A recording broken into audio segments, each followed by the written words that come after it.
going up to climb the mountain. It's like 5 o'clock in the morning. We're going on a sunrise hike. Very tired. We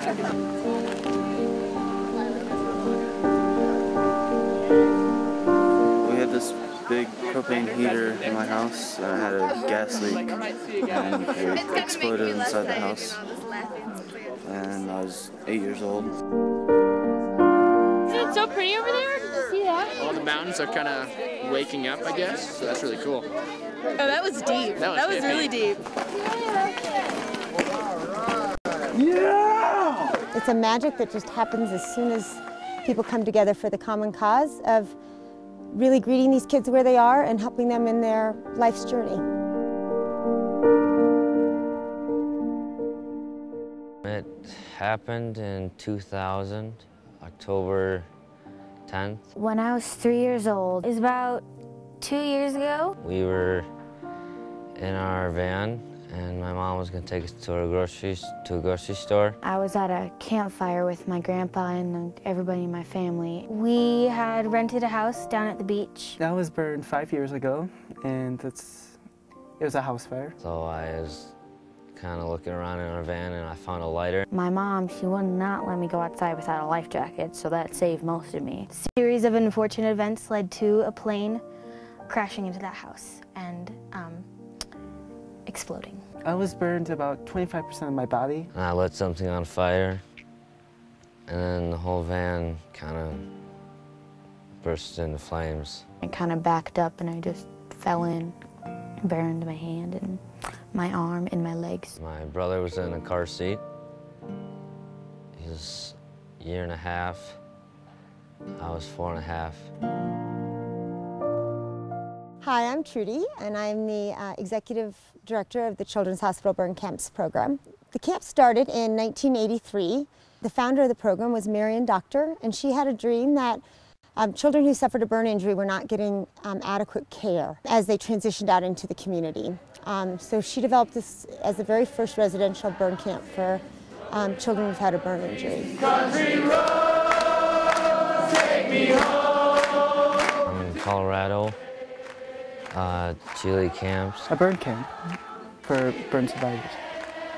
It's really peaceful. When you get on the bus and you get to Chile, everybody's lined up by the door of the bus yelling, "Oh, you're home," and it's really a home away from home, yeah. It's just great to meet a bunch of kids that have been through something similar and kind of talk over that, and we've had some laughs with it, and there's been some serious parts, and it's really nice to be able to just kind of go through that with people that have been through something similar. It started out as for 20 or so kids. This year we have 84 kids from all over the United States and 2 exchange kids from England. Every year's the best year. They just get better and better. Haven't got any yet. It's been nibbles, but haven't got one. I like the mountain biking. I love horseback riding. There's tons of horses here. There's always one that you would totally love and fall in love with. The horse's name is Max and my name is Maxine, but people call me Max. Some of them are really scared. Some of them were slowly working towards being comfortable on the horses and understand they can trust something that big and the animal will trust them back. Good job! It was a thrill, because you think that you're not going to be able to make it, but you just keep on going and you're able to make it to the top. I like that. We're really about providing a challenging experience in a nurturing environment. When a kid goes out to go rock climbing, it's not necessarily about just getting to the top of the rock. Once they get to the top of the rock, there's lots of conversations that happen in regards to what did that feel like, and were you scared, and how'd you get through your fears, and how can you use that when you're starting middle school. What's been going on here the last 25 or so years is an unbelievable program, and it's been modeled around the country and world.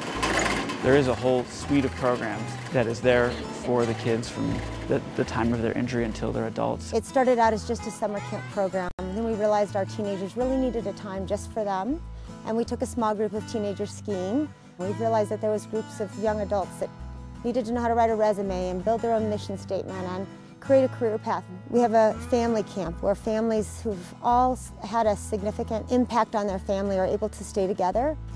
Lean on me when you're not strong.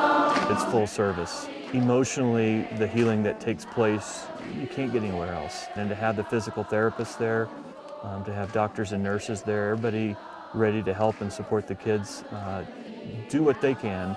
And you know, we want to push the kids, we want to push them safely, but we want them to try as much as possible within their physical limits. Hearing their stories and the amazing amount of stuff they have to go through to get to this point, to come to camp, to get through their injury, the process of healing up from this is amazing. We really encourage that whole continuum of you were supported and we support you, and how are you going to take your story and help someone else? I think that's a gift that every child deserves, and especially a child who's been through a critical injury like a burn injury. It was one of the most, you know, lifting and amazing experiences of my entire life.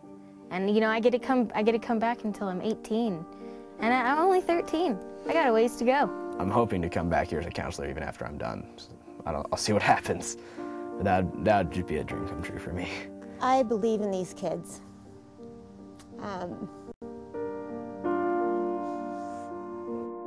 It's not about their burn injury. It's about who they are and where they want to go and how can they get there. And certainly, you can't erase the past, and it makes us who we are.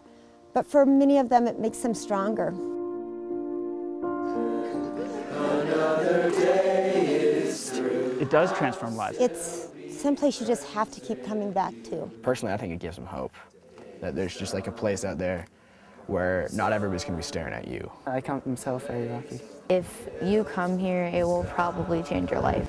All is well.